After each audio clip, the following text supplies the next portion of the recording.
सुरगुरुं वन्दे जगत्कारणं वन्दे पन्नगभूषणं शशिधरं वन्दे पशूनां पतिं वन्दे सूर्यशशाङ्कवह्निनयनं वन्दे मुकुन्दप्रियं वन्दे भक्तजन आश्रयं च वरदं वन्दे भक्तजन आश्रयं च वरदं वन्दे शिवं शङ्करं.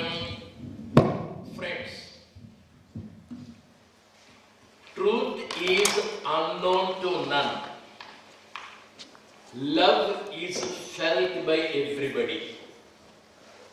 Though we know the truth, we are not jnanis. Though we feel the love, we are not bhaktas.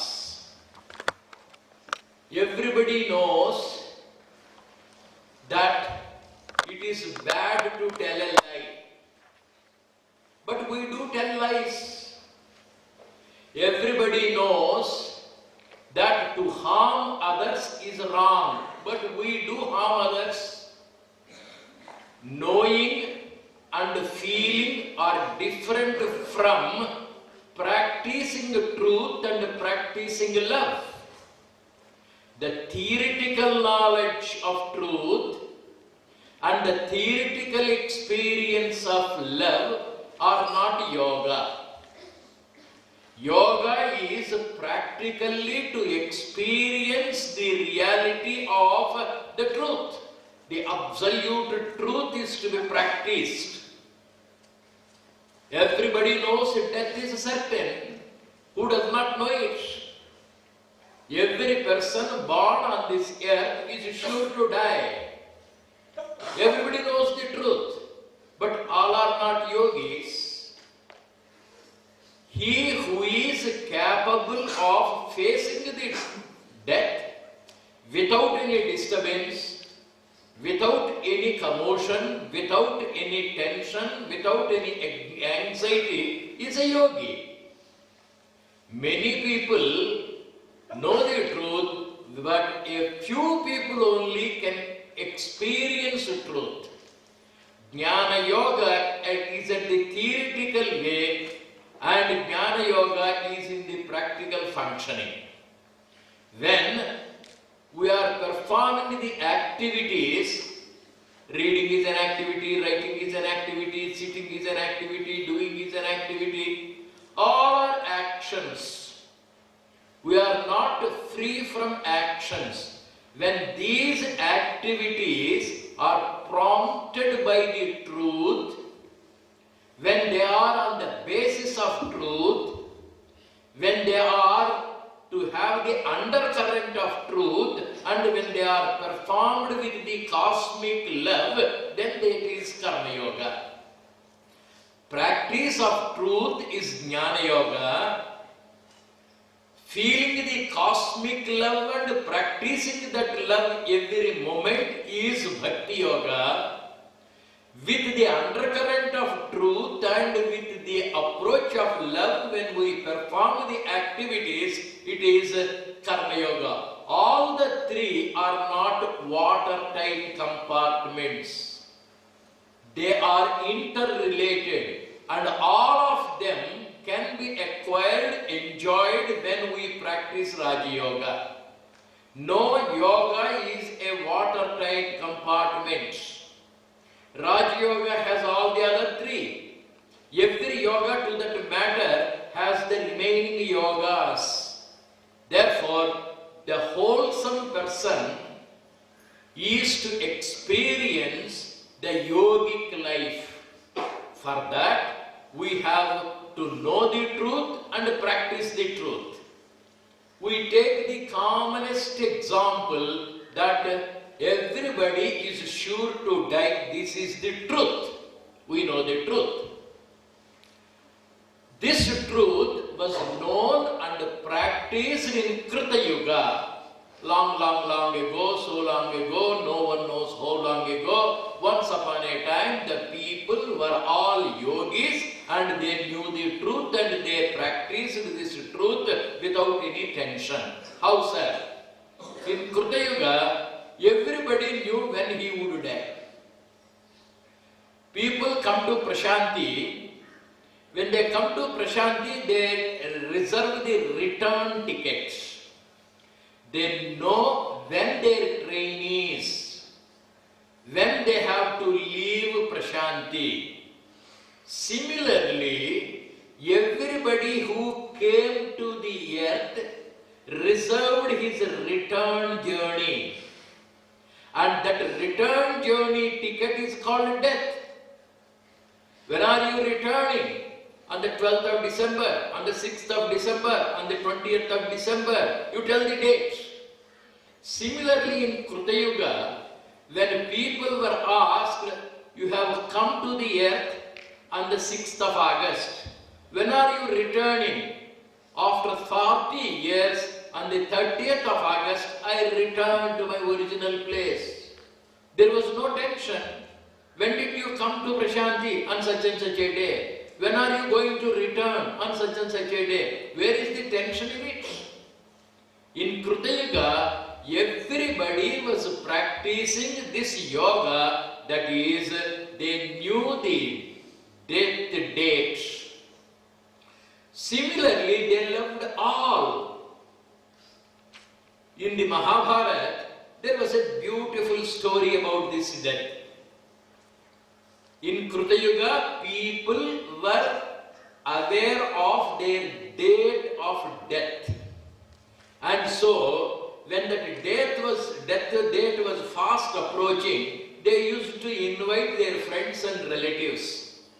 My dear friends, my dear relatives, on the 12th of August, I am returning to my heaven, my original abode. Please come to me. On such and such a day, I am going to US. My flight is at such and such a time. Please see me off. Friends and relatives used to come and see him off when he boards the flight, aircraft or train. Similarly, in those days, friends and relatives were coming on the day man was to die or woman was to die.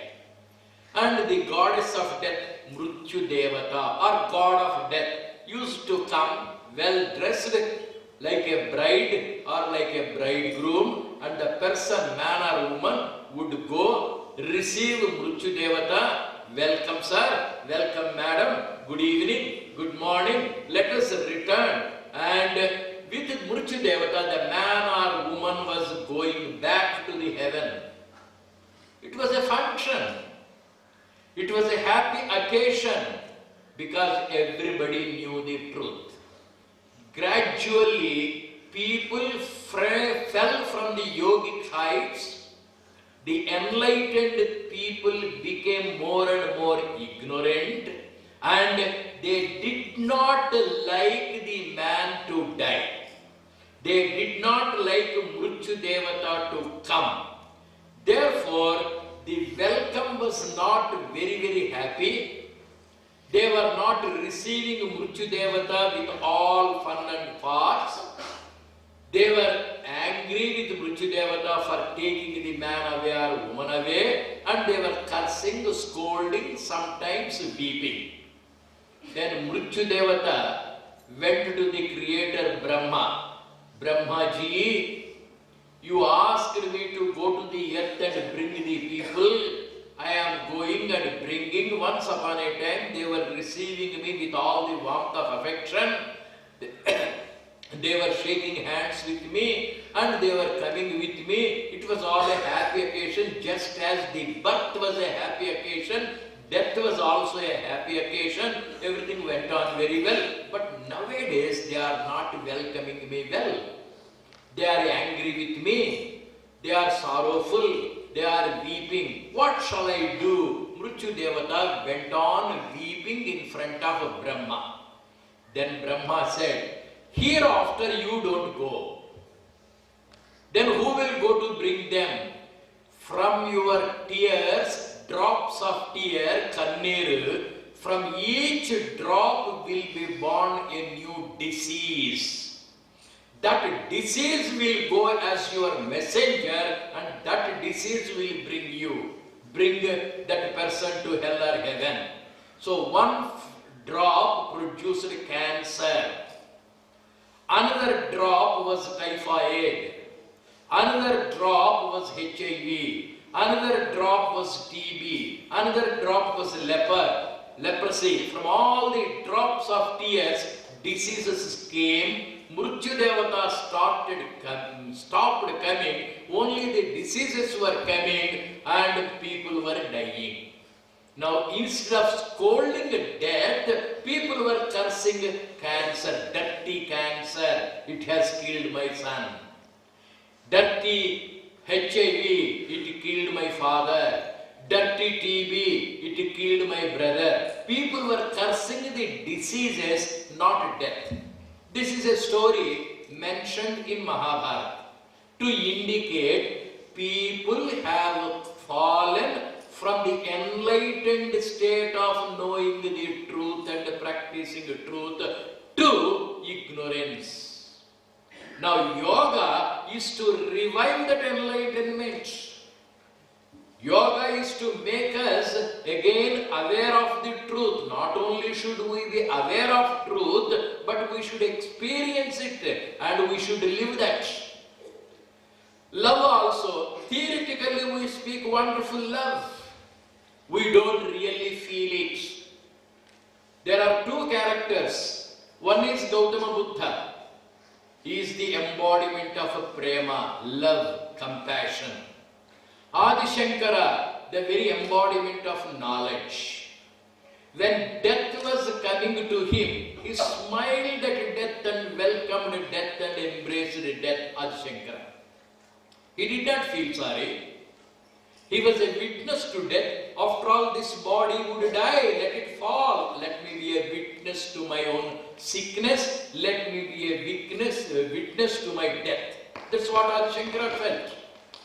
Gautama Buddha, he felt pity for everyone. He loved everyone. When a goat was being taken to the sacrificial altar, it was weeping, it was crying.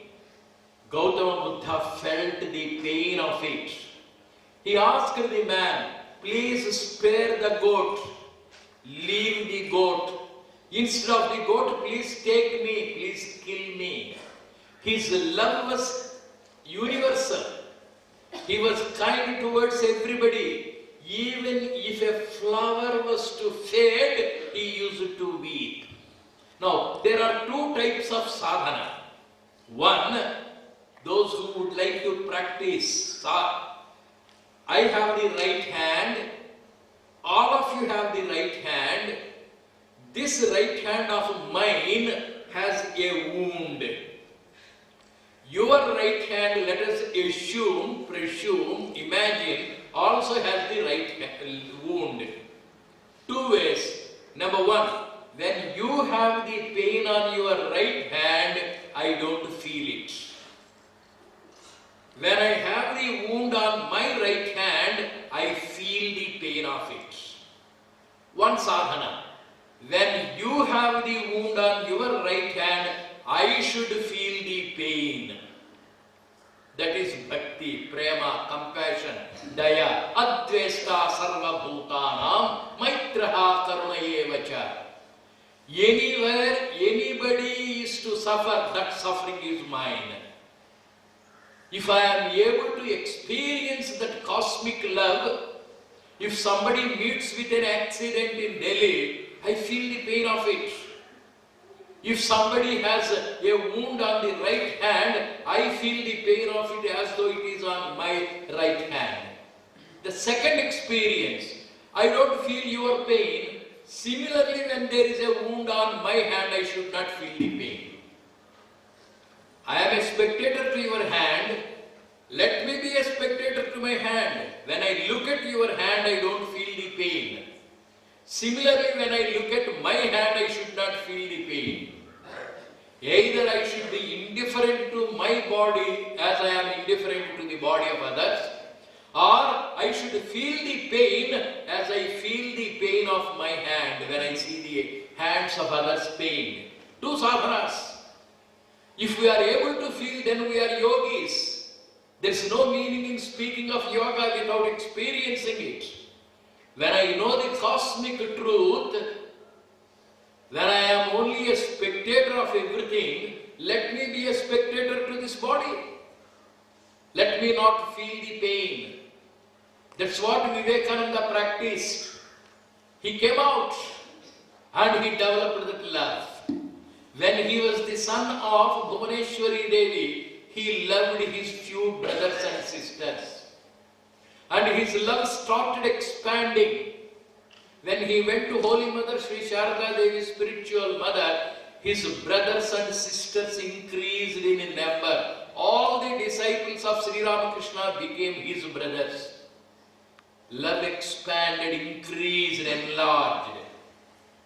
After the passing away of Sri Ramakrishna, he moved from Calcutta to Kanyakumari, walking all the way, mostly walking.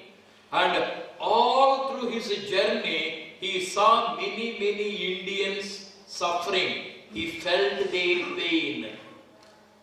He was moved with their plight. He loved them all. So the small brothers in Bhuvaneshwari Devi's house expanded to large brotherhood, the disciples of Sri Ramakrishna. And then when he came to Mother Bharat, all the children of India are considered to be his brothers and sisters. He came to Kanyakumari and he was there on the 25th, 26th and 27th of December 1892. Kanyakumari directed him to go to Chicago. From Bombay Harbor to Chicago he travelled. All through his journey he found many people. All of them became his brothers and sisters. Love expanded.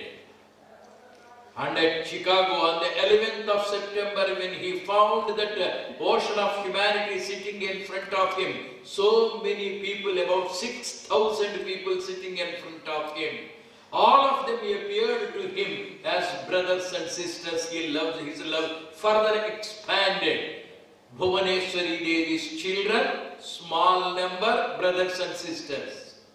Holy Mother Sharada Devi's spiritual children, they became the brothers and sisters of Vivekananda. Mother Bharat had many children. All the children became the brothers and sisters of Vivekananda. When he moved from India to Chicago, throughout his journey, everybody appeared to be his brother and sister.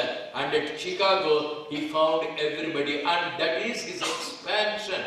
Heart expanded with love. And that is the reason he was successful, sisters and brothers of America. Either the love should expand to infinity or truth should expand to universalism, including your body. Adi Shankara looked at death as truth. He looked at his death also as truth. In Kerala, there was a great sage. He was seated under a greenwood tree's shade. He was a jnani and he was also a man of love. He did not very much give importance to the body. He was sitting for several days, months like that. His calf muscle, the leg, had got infected, some wound. It was septic and there was a pus formation. It was like a red lotus with white spots of pus coming out of the wound. He was sitting in his Padmasana posture. He was looking at that lotus-like wound, appreciating the beauty of the wound. His own body, his own wound, and it is painful. He was just looking at it. An insect came. It sat on the edge of the wound and it was drinking pus blood of the wound. He was looking at that insect, biting, drinking, tasting the blood and pus. He was just a spectator. A man has a pet dog or a pet cat. The cat is given milk or the dog is given food in a plate. And the owner will be looking at the small cat drinking the milk, enjoying. The dog is eating the food. The owner is enjoying when the dog is eating the food. Similarly, on the wound of the sage, there is an insect sitting, drinking the pus and blood, and the man was enjoying. While drinking the blood and pus, that insect fell on the floor. It slipped. The cat's head fell, and then gently you take the cat's head back and put it on the edge of the plate to make it drink again. Similarly, this great sage gently took that insect, put it back on the lotus-like wound, drink it, drink it, drink it. What should be his height? He did not feel the pain. He enjoyed the insect drinking his own blood. Advesta sarva bhutanam. A yogi has the awareness of cosmic truth, and therefore he is a spectator of everything going on. He is a witness to his own body. He is a witness to the sickness. He is a witness to the thoughts. He is a witness to the feelings. He is a witness to the activities. He is a witness to the sickness. He is a witness to the death. Similarly, a bhakta, he loves all, serves all. There is no limitation. Spontaneously, ceaselessly, endlessly, continuously, there is love flowing. And two characters of Buddha's love is constantly flowing. Adi Shankara's truth is his strength. A combination of Jnana Yoga and Bhakti Yoga is Karma Yoga. Having come to Prashanti, let us try to practice a little of Jnana Yoga by changing our attitude to spectatorship. Let us be a witness. We go to the film and there are many scenes on the screen. We are a spectator. Similarly, there are many changes in our body, mind, intellect, equipment. Let us try to be the spectators of ourselves. The more we become witness, the more we enjoy the life.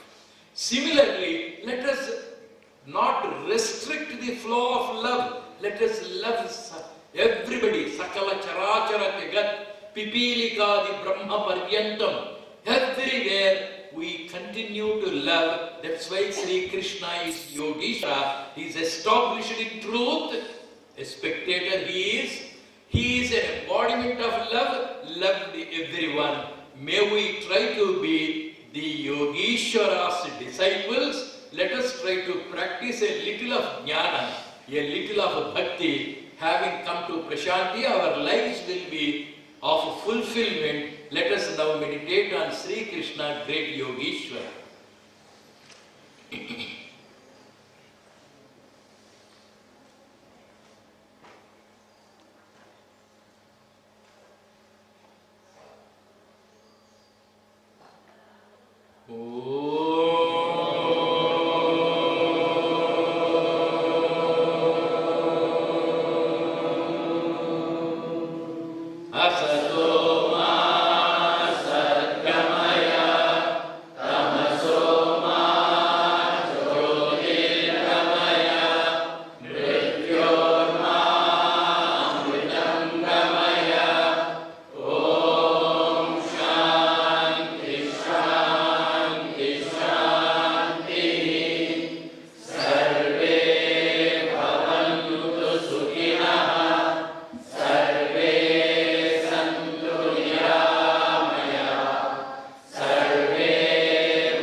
Really, to deal with their diseases, prevention is better than we say.